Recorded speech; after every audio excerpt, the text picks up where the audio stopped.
Now it's time for case studies. So we have industry leaders and some of the hoteliers will be joining us, will be sharing their success story. We have Stephen Harron, there he is.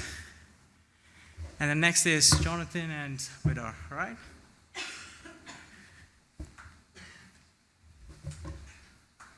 Thank you, Charles. Thanks for that one clap. Thanks. Perfect. Yeah, great. Thank you very much. Thanks, Charles. And thanks for the guilt clap in the end. 10-minute, very brief, just a little bit on embedding ESG to future-proof your business, and hopefully it's better than it sounds. So in 2024, when this movie came out, we hadn't even heard of ESG, really. And for those of you who haven't seen this movie, it's about a catastrophic, once-in-a-lifetime event that makes great skiing in New York, but other than that, it's pretty complete devastation for the city. But at that time, we knew that there was lots of plastic in the ocean. We needed to do something about that. And we knew there was something called global warming, but it didn't really impact us, to be honest. Arguably, the most scary thing about this movie is that it is 20 years ago. But really now, once in a lifetime, extreme events, well, do you know what? They happen all the time. You only have to turn the news on to see floods in Europe, the hurricanes that have gone through parts of the United States. And, in our grandparents' day, it was really once in a lifetime, whereas now it's actually every year, and we should expect this more and more.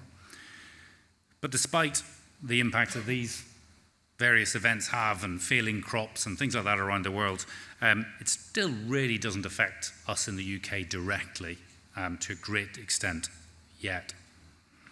But the UK has some 400 islands, many seaside towns, and in years to come, it's very realistic that some of those places will be underwater or just won't exist.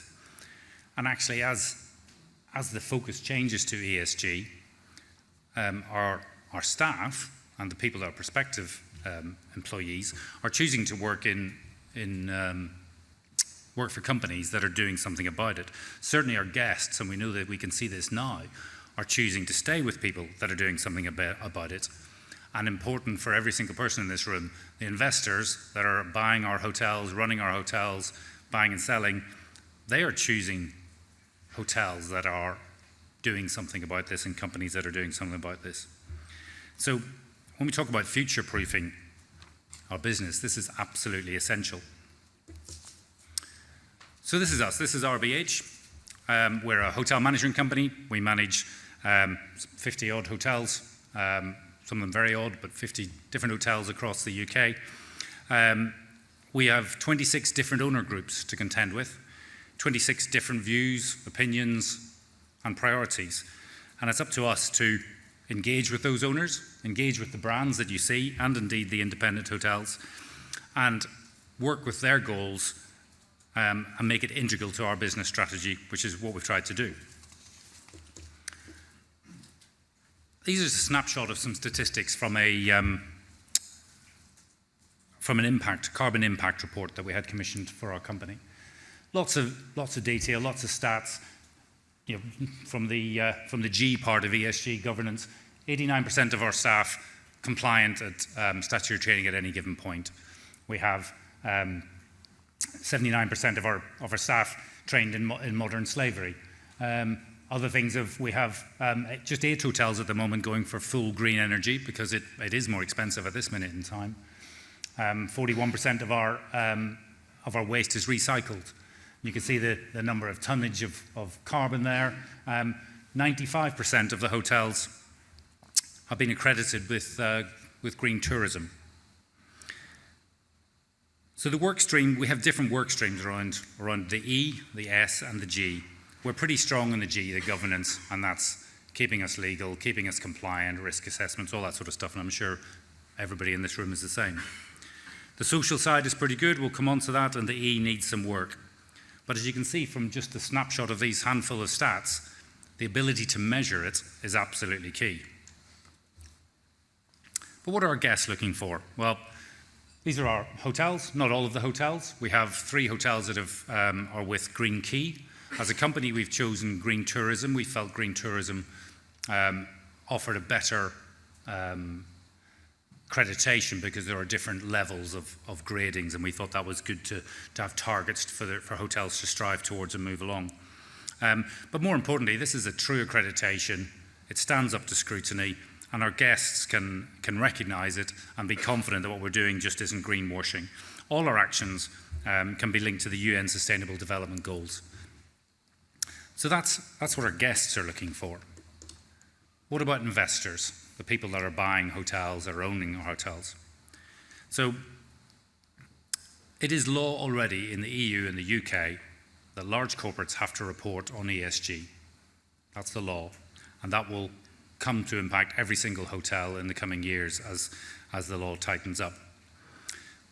The quite busy chart that you see, some of you may recognise, it's called the CREM pathway. It's a carbon risk real estate monitor. So essentially what this is, you have your property on the left-hand side, years along the bottom, and 2050 is the target for the UK government to achieve net zero, and that was brought into law in 2019. The green line is the pathway to decarbonisation. So your hotel should, in theory, follow the green line towards decarbonisation. And if you fall off the pathway, you don't keep up with the pathway, you're at risk of becoming stranded. Why is that important? Well, if you become a stranded asset, then to get back on the pathway will cost a lot of money. You'll have to invest in getting rid of gas out of your kitchen, as a very simple example. Insulation, whatever it might be, voltage optimization, LED lights, all those things cost an awful lot of money. And if they all are required to happen at one time, it could devalue the property that your owner has. And if it's devaluing the property, that puts his ability to repay his debt, because the loan to value falls, but also if he's trying to sell it, he won't get the required value that he's looking for. So this is a very real risk for all our owners. And as a management company, we want to work with our owners to make sure that we're helping them achieve those goals. So as I say, this became law in 2019 that Parliament passed the UK government. By 2050, we would be effectively net zero, a net zero emitter. We've been working on our consumption. We're by no means done. We have a long way to go, but we have a plan, and we're working on that plan. We've got quick wins, as I said, things like LEDs, which I'm sure many people have done, voltage optimization, renewable energy, variable speed control extracts in the kitchens and in bathrooms.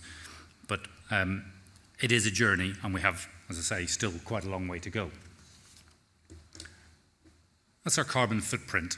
Some would argue a bit more of a stamp than a footprint, but 69% of our carbon from our hotels actually comes from Scope 3 emissions, as it's called, which is supply chain, so things that we buy into the hotel, not directly related to things that we produce or do in the hotel itself. And that's a pretty tough one to tackle, because we're trying to influence our suppliers on their use of plastic wrapping, packaging, etc. And the only way to do that is to do it through partnerships. So we're working with our supply chain, we're working with our waste disposal, we're working with a company called Enva, and nearly all our hotels are there, and at the moment the hotels are on zero of our waste goes to landfill. We work together with Too Good To Go for food waste, saving over 13,000 meals. We raised £24,000 for Mental Health UK charity, or one of our nominated charities. But all this is great for the environment, but we have to engage the team. You have to bring your team with you. And the social part of that is really important if you want it really to embed and be a success. In 2023, thank you, Chris, RBH won a Springboard Award for Employee Health and Wellbeing. We're consistently a caterer top 30 best practices, and in 2023 we were actually top 4. You've got to bring your team with you, and you've got to bring your guests with you on this journey. This is Hetty. And HETI is just one of the ways in which we try and communicate around the hotel with our staff and with our guests without putting it too much in your face where it could be argued that you're greenwashing. We have various QR codes around the hotel, and they may be stuck over a plug, where if you scan the QR code, we'll tell you about voltage optimization. It might be about bulk amenities near your bathroom, or it might be we use example of Nutella as an example of nothing against Nutella particularly. We've moved away from Nutella because of the amount of palm sugars and oils that it uses, and we've moved to an alternative. The guest sees an unbranded product and thinks they're just trying to save money. Well, actually, we're moving away for a reason, so we try and communicate that to our guests. So in answer to the question, how do you future-proof your business? I think by embedding ESG in all the ways I've spoken, and many more, I'm sure, that will future-proof your business. It makes sense for your business, and it makes sense for all of us, for the world we share. Thank you.